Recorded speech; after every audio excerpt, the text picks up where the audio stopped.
स्वागत है मेरे YouTube चैनल में। आज हम लोग देखेंगे सीटेट 2022 में जो एग्ज़ाम होने वाली है उससे संबंधित चाइल्डहुड एंड ग्रोइंग अप, ये जो आपका है बुक है, उससे अभिवृद्धि एवं विकास की अवस्थाएं। तो यहाँ पे देखेंगे stages of growth and development, इसमें कौन कौन सी होती है ये समझेंगे। तो यहाँ देखते हैं कि प्रत्येक मनुष्य जन्म से लेकर मृत्यु तक विकास की कई अवस्थाओं से गुजरता है। ठीक ना, प्रत्येक मनुष्य का जन्म से मृत्यु तक विकास की कई अवस्थाएं हैं, कई स्टेजेस हैं। तो उसका मानसिक विकास होता है इस दौर में, भाषाई विकास होता है, संवेगात्मक विकास होता है, सामाजिक चारित्रिक विकास निरंतर होता ही रहता है। तो यहाँ पर यह सब विकास उसकी विभिन्न आयु स्तर पे भिन्न भिन्न रूप में होता है। तो यहाँ आयु स्तर अलग अलग है, अलग अलग आयु स्तर पे अलग अलग प्रकार के उसके डेवलपमेंट होते रहते हैं। तो इन आयु स्तरों को ही विकास की अवस्थाएं कहते हैं। ठीक ना, तो भिन्न भिन्न मनोवैज्ञानिकों ने मानव विकास की अवस्था को भिन्न भिन्न रूप में वर्गीकृत किया है। तो भारत में मनुष्य जीवन को निम्न 7 अवस्था में विभाजित करके देखा जाता है। ठीक ना, तो भारत में क्या देखा जाता है पहले देखेंगे। पहला है गर्भावस्था,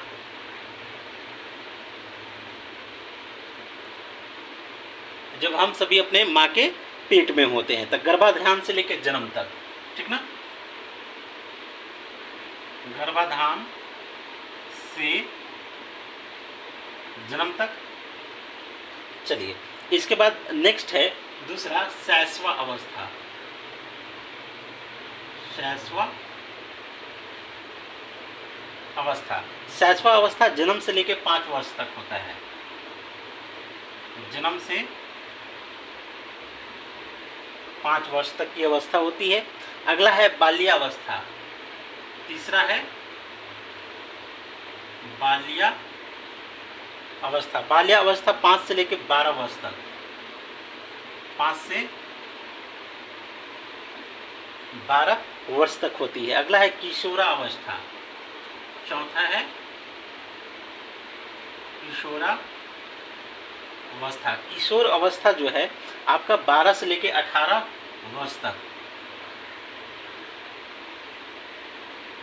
वर्ष तक होती है। और युवा अवस्था, 5वां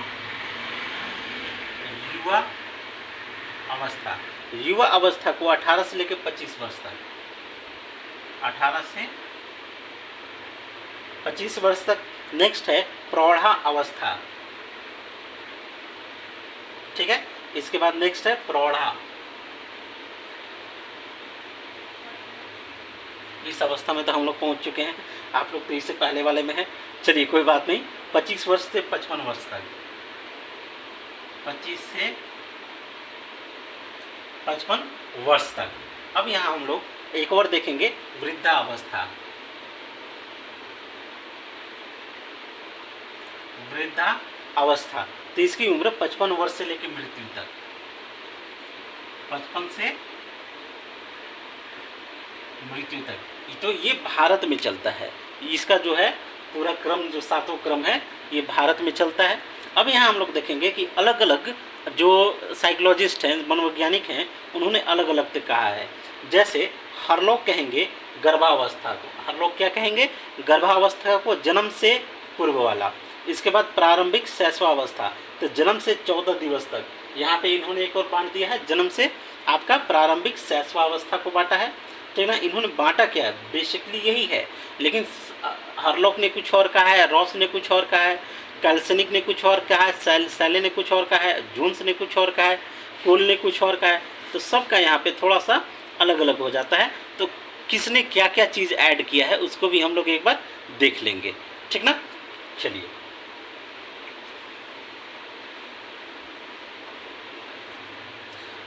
अगला देखते हैं। हरलॉक के अनुसार विकास की अवस्थाएं कौन कौन सी होती हैं। हरलॉक जी के अनुसार, हरलॉक के अनुसार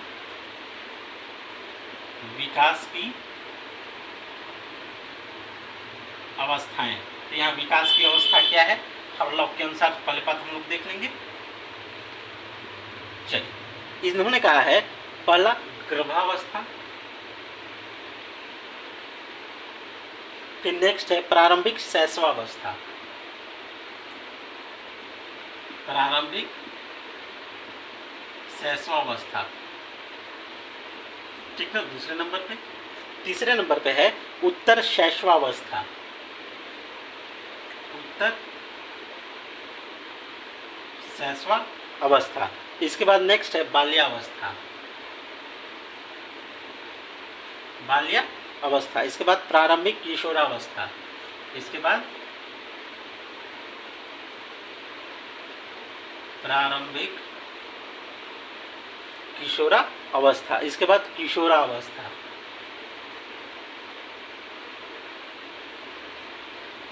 व्यवस्था। फिर है उत्तर किशोरावस्था, उत्तर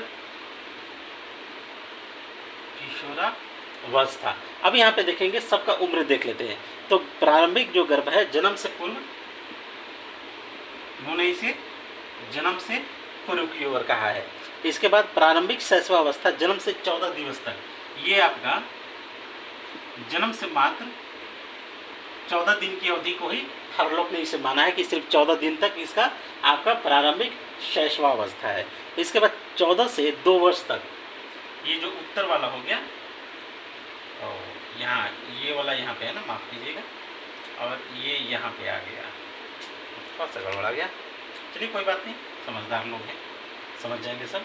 चलिए उत्तर शैशवावस्था में आपका 14 से लेके 2 वर्ष तक, उत्तर वाले में 14 से लेके 2 वर्ष तक, आइए आपका जन्म से 14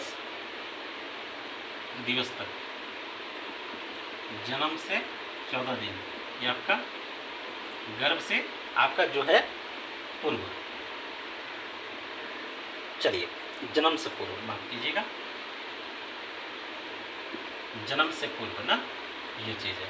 अब यहाँ देखेंगे बाल्यावस्था में आपका 2 से लेके 11 वर्ष तक, 2 से 11 वर्ष तक, ये जो प्रारंभिक किशोरावस्था है ये 11 से लेके 13 वर्ष तक है, 11 से 13 वर्ष तक है। और बाल्यावस्था 2 से लेके 11 वर्ष तक, ठीक है, 11 से 13 वर्ष तक, ठीक है। अब यहाँ पे अगला है, इसके बाद किशोरावस्था 13 से 17 वर्ष, 17 वर्ष, और 17 से 21 वर्ष आपका ये है। अब यहाँ हम लोग थोड़ा समझ लेंगे। तो जितने भी हैं, चाहे वह हरलॉक हो, इसके बाद रॉस है, फिर कालेशनिक है, सैले है, और जोन्स है, कोल हैं, इन्होंने विकास की अवस्थाओं को इसी तरह से सबका अलग अलग है, ठीक ना। तो इसमें एक बार थोड़ा सा आप लोग व्यक्तिगत रूप से देख लीजिएगा, या क्लास में मैं पढ़ाता हूँ वहाँ पे विस्तार रूप से इसकी चर्चा करेंगे। अब यहाँ हम लोग देखते हैं कि शैशव अवस्था में विकास क्या है, ठीक ना। चलिए, शैशव अवस्था में विकास,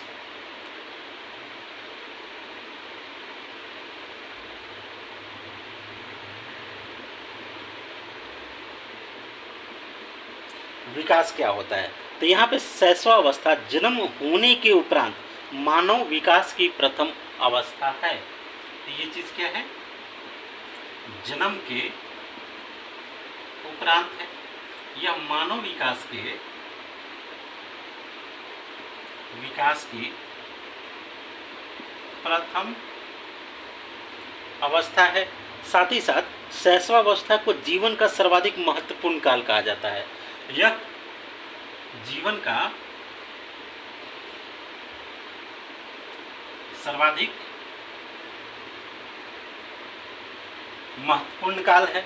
साथ ही साथ साधारणतः शिशु के जन्म से 5 या 6 वर्ष तक की अवस्था को शैशवावस्था माना जाता है। जन्म से 5 या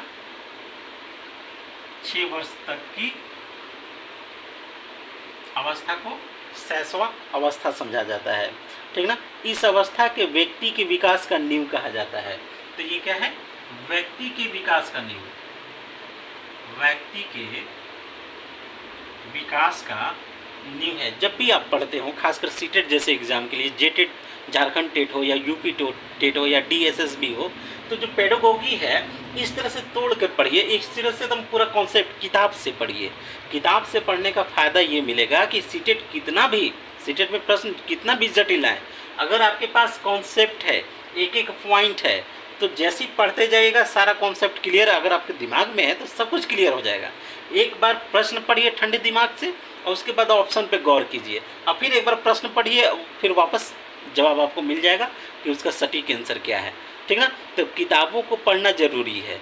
ठीक ना, अब महंगे महंगे ट्यूशन व्यूशन ये सब ढेर सारे लोग हैं, वहाँ उतना पैसा खर्च करने की ज़रूरत नहीं है, आराम से अपने बुक पढ़िए। ठीक ना, कॉन्सेप्ट को क्लियर कीजिए, ये चीज़ें ज़रूरी हैं। चलिए अगला हम देखेंगे शैशवावस्था के विकास में कि व्यक्ति के विकास का यह नींव भी मानी जाती है। अतः इस अवस्था में शिशु के विकास पर जितना ध्यान दिया जाता है उतना ही अच्छा उसके विकास एवं भावी जीवन होता है। तो यहाँ पे जितना ज़्यादा इसके जीवन के विकास पर ध्यान देंगे तो उतना ही अच्छा उसका भावी जीवन होगा। तो 5 वर्ष की अवस्था शरीर तथा मस्तिष्क के लिए बड़ी ग्रहणशील होती है। यह अवस्था मस्तिष्क के लिए ग्रहणशील है। ठीक ना, एक सिंपल सी बात है, जो हायर क्लास माने उच्च वर्ग में पैदा हुआ जो बच्चा है, एक मिडिल क्लास में जो बच्चा है, एक गरीब का बच्चा है, एक उससे भी जो लोअर क्लास के गरीब का बच्चा है, चारों के जो गरीब के जो लोगों के बच्चे हैं अलग अलग कैटेगरी के, उनके बच्चों के विकास को देखिएगा। जो एक मिडिल क्लास का बच्चा होगा 5 साल का, एक गरीब का होगा, एक हायर क्लास का होगा, तीनों के बुद्धि, ठीक ना, उसके दिमाग, उसके शारीरिक, उसके हाव भाव, लैंग्वेज, हर चीज़ में परिवर्तन आपको नज़र आता है। ठीक ना, इस चीज़ को। चलिए इसके बाद हम लोग आगे देखेंगे कि मनोवैज्ञानिक फ्रायड भी कहते हैं कि शैशवावस्था को निर्माण काल मानते हैं। ठीक ना, फ्रायड इसे निर्माण काल मानता है। फ्रायड क्या मानता है? निर्माण काल।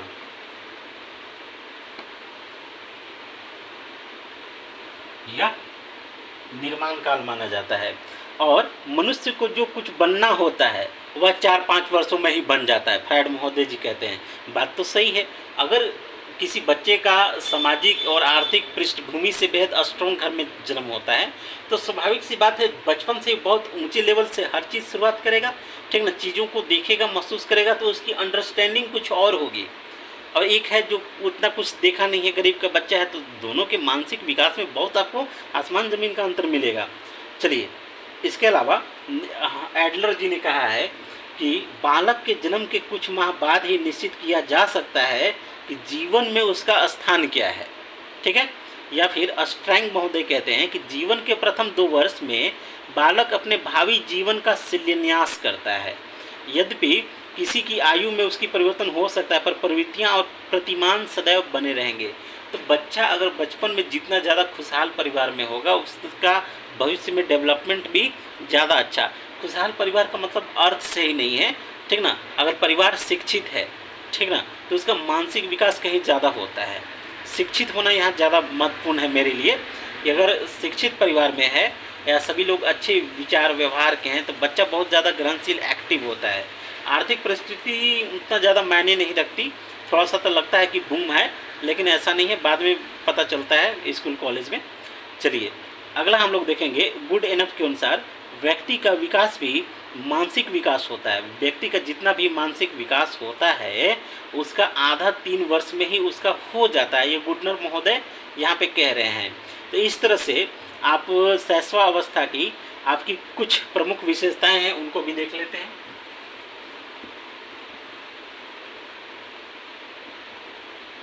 ठीक, शैशवावस्था की प्रमुख विशेषताएं क्या हैं देखेंगे तो शारीरिक विकास में तीव्रता, शारीरिक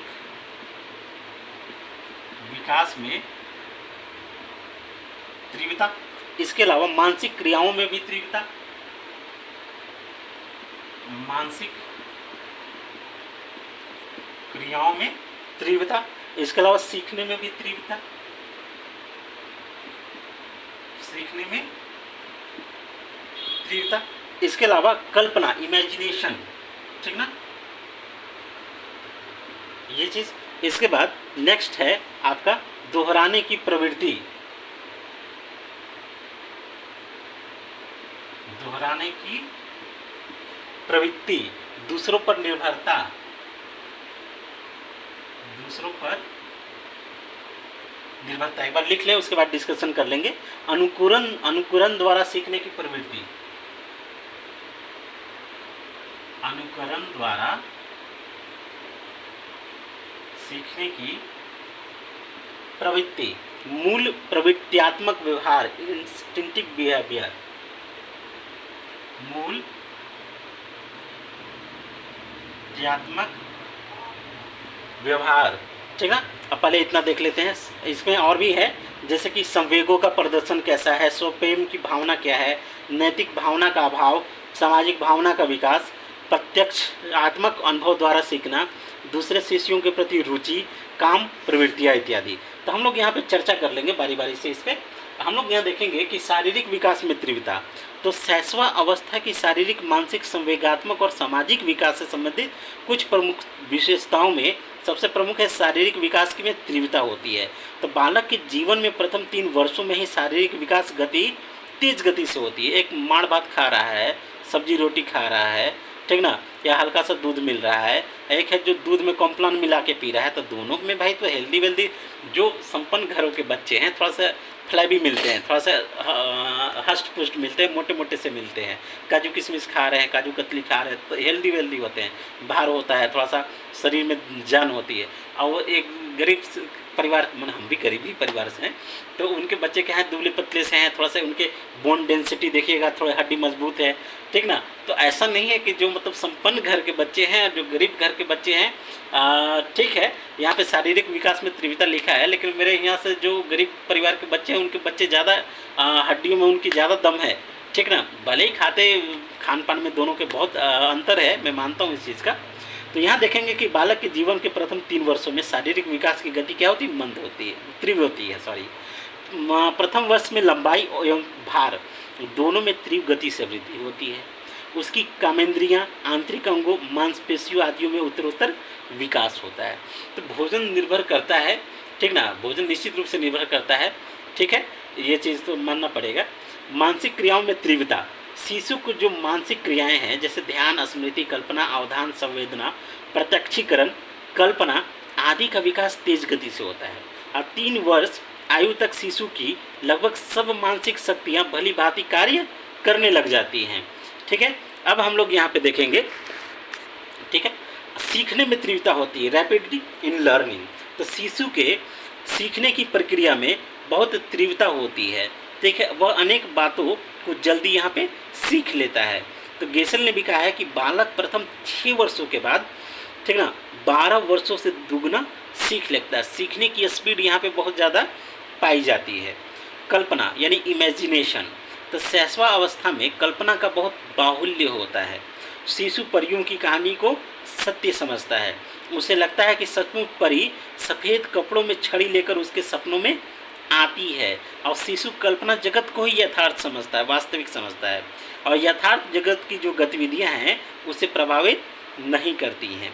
तो शिशु की जो कल्पना शक्ति है इतनी प्रबल होती है कि वह बहुत सी बातों की कल्पना कर लेता है, जैसे लकड़ी को घोड़ा समझना, पहिए को रेल समझना, या फिर टेलीविज़न पर आने वाले कार्यक्रमों के नायकों के एक्शन को करने का भी प्रयास करता है, क्योंकि काल्पनिक जगत में पहुंचकर स्वयं को नायक के स्थान पर देखता है।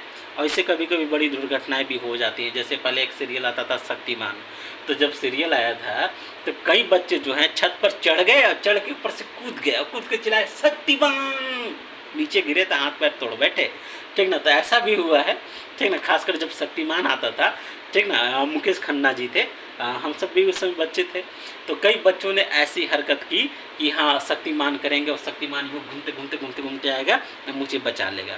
तो कई जिनकी मानसिक जो थोड़ी क्षमताएं या फिर क्या कहें, थोड़ा सा मतलब जो भी समस्या रही होगी, ठीक ना, या फिर कल्पना शक्ति में ही वो कूद गए छत से और चिल्लाए शक्तिमान, और नीचे गिरे तो हाथ पर तोड़ लिए, ऊपर से मम्मी पापा ने और कूट दिया, हाँ शक्तिमान शक्तिमान कर रहे थे। चलिए, ये भी एक चीज़ होती है, बच्चे प्रभावित हो जाते हैं। चलिए अगला है दोहराने की प्रवृत्ति, ठीक है। तो शैशव अवस्था में शिशु में शब्दों और वाक्यों और क्रियाओं को बार बार दोहराने की जो प्रवृत्ति विशेष रूप से पाई जाती है।